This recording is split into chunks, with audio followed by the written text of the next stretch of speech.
Bonjour Thomas Oliveres. Bonjour. Vous êtes comédien, vous avez remarqué dans Intouchable, vous étiez surtout Edmond dans le film d'Alexis Michali qui a adapté à l'écran sa pièce à succès sur la genèse de Cyrano. Votre actualité, vous jouez encore un jeune auteur français historique, c'est Voltaire, mini-série, 4 épisodes de 52 minutes, s'appelle Les aventures du jeune Voltaire, c'est ce soir sur France 2.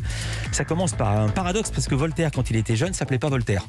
Pas du tout. Il s'appelait François-Marie Arouet. Exactement. Vous nous direz si la série est d'une grande fidélité historique, parce qu'elle adopte un angle totalement nouveau. D'habitude, on voit Voltaire âgé, comme dans Voltaire et l'affaire Calas avec Claude Rich, ou alors les anciens billets de 10 francs. Vous n'avez pas connu, vous êtes trop jeune. Cette fois, Voltaire est jeune et même très très jeune. Il faut surtout pas rater la première apparition de Voltaire. Ce qui était le plus important chez lui, c'était sa tête. Et bien là, ce qu'on voit en premier, c'est sa tête. On voit même mieux. On voit son crâne, la tête du bébé Voltaire.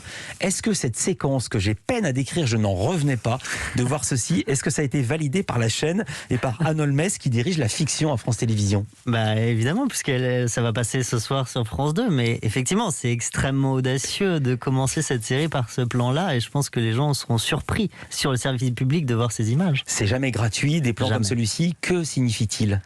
La naissance de quelqu'un d'important, qui va devenir quelqu'un d'important. Au départ, ce n'est qu'un jeune garçon qui s'appelle François-Marie Arouet et qui va devenir Voltaire.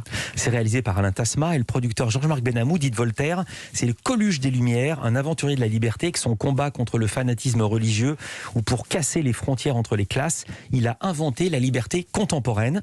Et vous, qu'est-ce qui vous a séduit dans ce personnage ?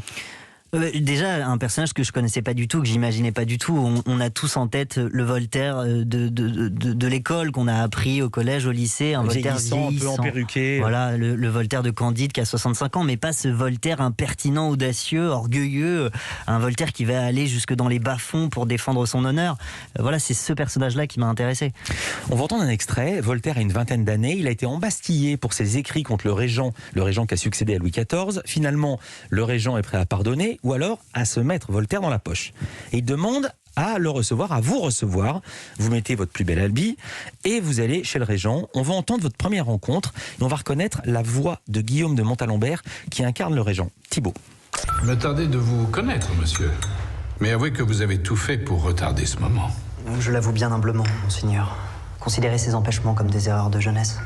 Je le veux bien. Et puis je vous conseillais à l'avenir de mieux choisir vos fréquentations. Soyez-en assurés, monseigneur. Il me tarde de mettre mon modeste talent à votre service. Puisqu'il en est ainsi, et pour vous garder à moi, je veux vous octroyer une pension. Je remercie son Altesse Royale de ce qu'elle veut bien se charger de ma nourriture. Mais je la supplie de ne plus se charger de mon logement. Alors il faut 10 secondes au régent pour comprendre la vanne, et ensuite il éclate de rire, parce que Voltaire fait référence au fait qu'il avait passé plusieurs mois à la prison de la Bastille. Il y a mieux comme logement évidemment.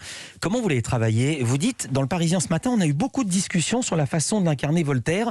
Il était important de faire de lui un jeune homme d'aujourd'hui, de le sortir de son époque. C'est-à-dire... Exactement, je crois que c'est réussi à rendre une modernité à ce personnage.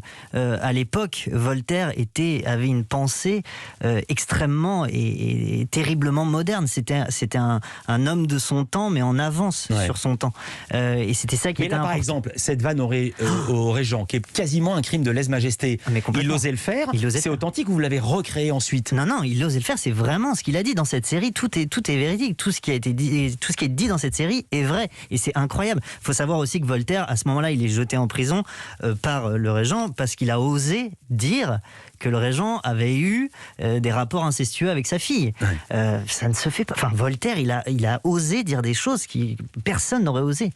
Et puis aussi, il a été mis en prison pour des fautes qu'il n'avait pas commises. Exactement. Ce qui aussi va générer plein de choses qu'on va retrouver ensuite dans son œuvre. C'est un immense séducteur. Il suffit qu'il croise une femme pour qu'il la séduise et qu'il la mette dans son lit. C'est romancé, c'était les mœurs de l'époque. Ou alors c'est le jeune Voltaire qui avait vraiment ce talent. Mais non, c'est le jeune Voltaire qui avait vraiment ce talent. Pourtant, c'était un amant à la neige. On dit de lui que c'était un amant à la neige. Ça veut dire quoi, la neige? La neige, elle fond vite. Voilà, en gros, c'est ça. Bonne réponse. Donc voilà, Voltaire n'était pas un très bon amant. Il a été trompé par toutes ses femmes et il l'a accepté sans aucun problème. Mais il adorait séduire. Il adorait le plaisir d'être avec une femme, de la séduire, de discuter avec elle. Et oui, c'était un charmeur. Il adorait ses mots, ses belles phrases. Et c'est en ça où ça en fait un personnage intéressant.